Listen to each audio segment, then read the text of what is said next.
Good morning. Today is Monday. I am starting this a little late. I'm at the last red light. Actually, the second to the last red light, but I'm not running late for work, but I'm later than I wanted to be.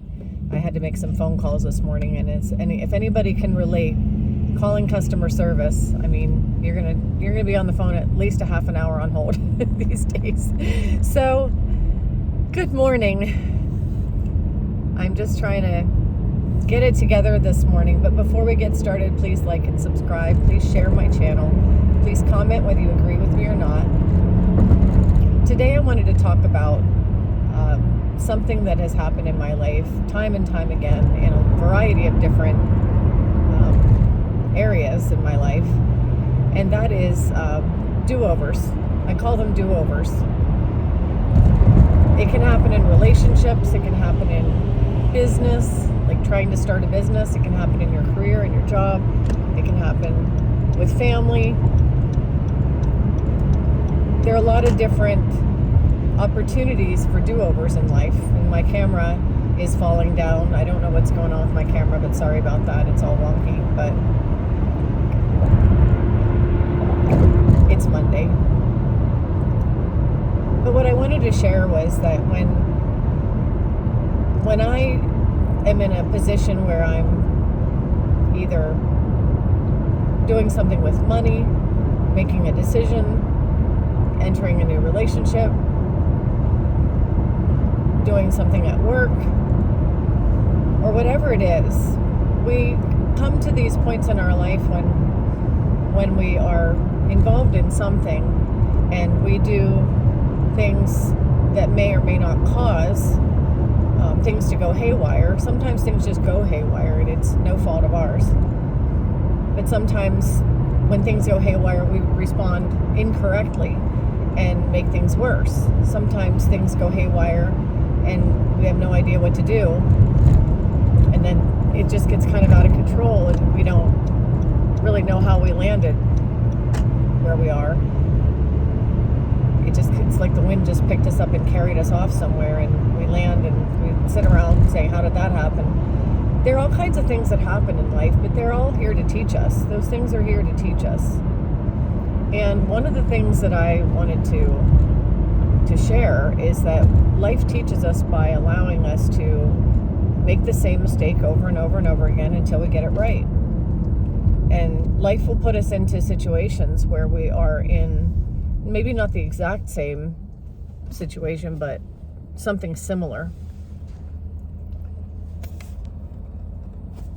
Life will give us similar situations so that we can more or less practice doing things the right way.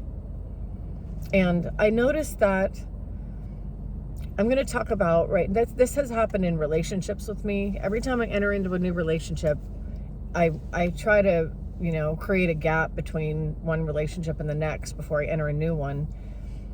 And I always reflect on, what could I have done better?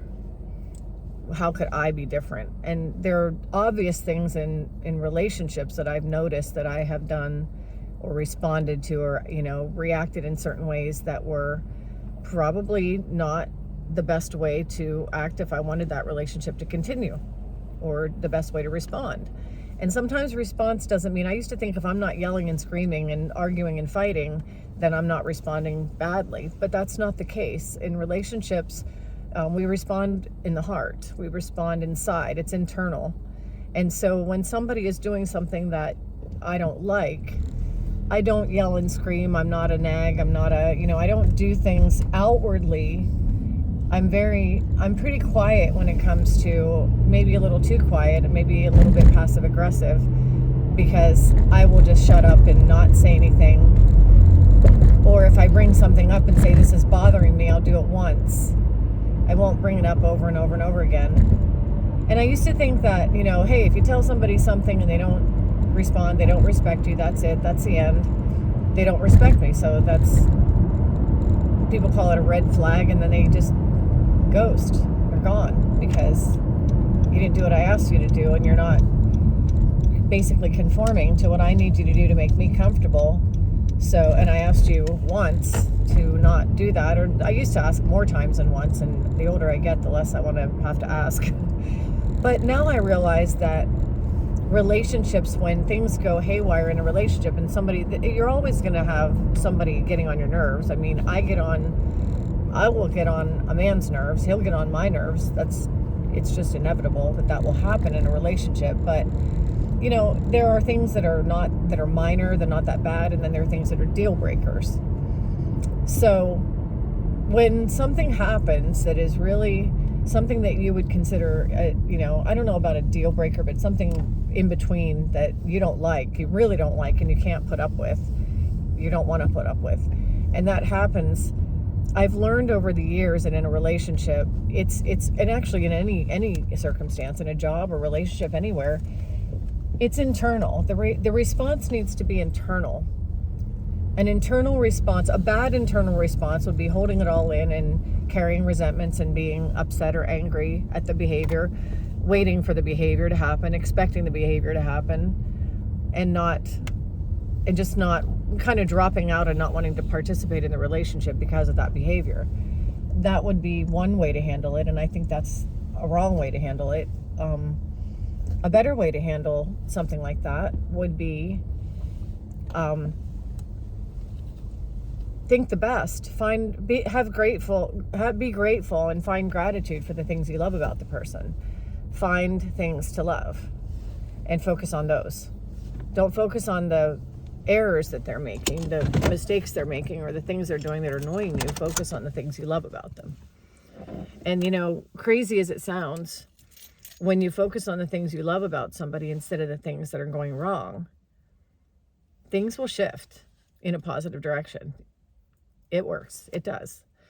One time I was having just a horrible time with a partner of mine, and a female friend who was a churchgoer, Christian, said, "Oh, just pray for him. Just put your hands on him and pray for him." And I was too angry with him to pray for him at the time. I didn't want to. I literally didn't want to. I was mad. He was wreaking havoc, and I did not want to. I couldn't even imagine sitting there and praying for him. I just wanted him to leave me alone. It was that bad. But I do believe that there are people that get into situations where it can be that bad, or maybe somebody cheats or something happens, and then attitudes can be changed. They can be reversed. They can be turned around. Now, I have never been in a position where something that bad has gone on and I've been able to reverse, the whole circumstance with my attitude. However, in little minor ways, I've seen that happen, to where when my attitude changes, my world around me changes.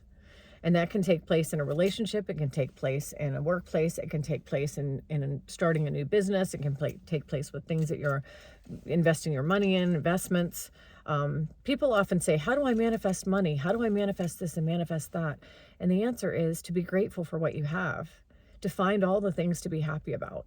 Don't focus on the things you're not happy about. Find all the things to be happy about.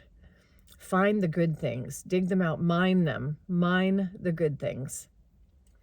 Because if you don't learn to do that, life will continue to give you do-overs until you do learn to do that.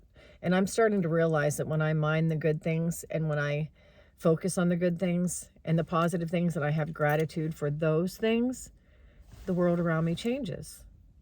My circumstances change, my situation changes. I don't have to be concerned about how it's going to change, when it's going to change. But it does. It really happens that way. So just find gratitude. I know other videos I've done have talked about gratitude, but I really mean it. It's something that really, really has changed my life, because life isn't always going to be roses and cherries on top. Life is going to throw you hard things, and life is meant to throw us hard things to challenge us.